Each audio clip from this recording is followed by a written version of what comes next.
inform you a little bit about the Caspian solution, how these products started.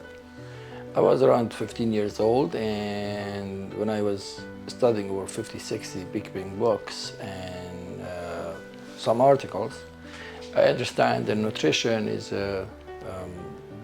basically one of the most important subject in a beehives. And basically when we talk about the nutrition of bees, it means bee pollens. So nectars or syrup or honey can replace the source of the energy for them. But the bee pollen was a main subject to work with. So I decided to feed the bees to the bee pollen to the bees. Besides, I used to go to my relative pharmacy, try to use any minerals or vitamin and bees to see makes any difference.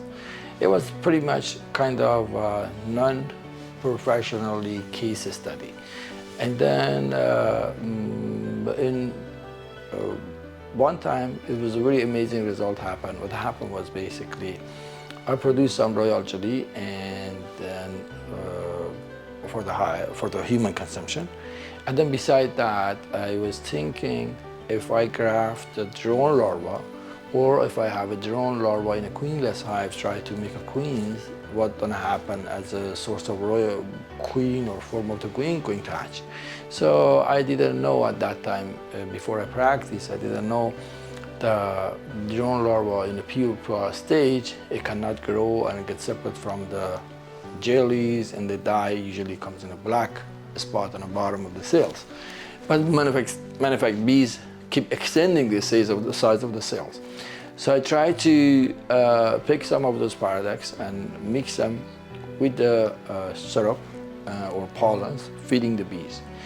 All of a sudden, I see such a unusual behavior in the colony. Start making so much flight, making so much wax, and some of the colony I've been working on American foul brood disease, Pteridobacillus larvae. Some of them they start cleaning the scales.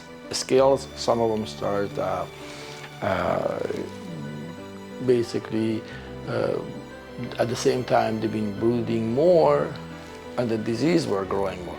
At that time, I was working with my cousin, running an antibiogram test to see the kind of infection we get in the hive, AFB disease, or sometimes we have larva infection or pupa infection. We want to be sure the conventional method they've been using at that time, oxytetracycline and sulfatiazole, two different kinds of antibiotics. We want to be sure it's effective or not, and we've been testing other antibiotics on that too. So as a result, I try to discuss that with my relative. If consumption of this jelly increase the brood production and a larva disease growing, maybe that can be a trap, like a lab or agar, which is the disease germinate the spore. It can germinate to the bacteria stage, and we can see the effect of the antibiotics. Possibly that method can work to germinate the disease, and we use the products to supplement to carry the antibiotics, may become effective. So it was a kind of controversy about that.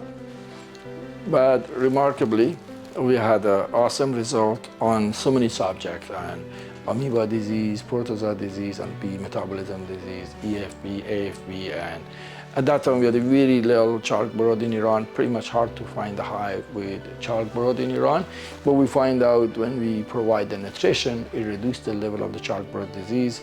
So it became basically a sky limit of opportunity to study about so many subjects, either when it comes to brood productions, queen production, and wax production, or bee disease control.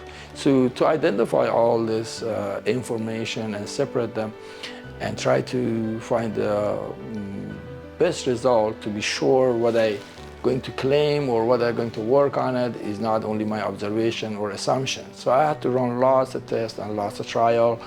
It was basically a continuation of the loss of works, being failure on certain things and being happy for certain result. I become a joke for family and some friends, but eventually it works out pretty good.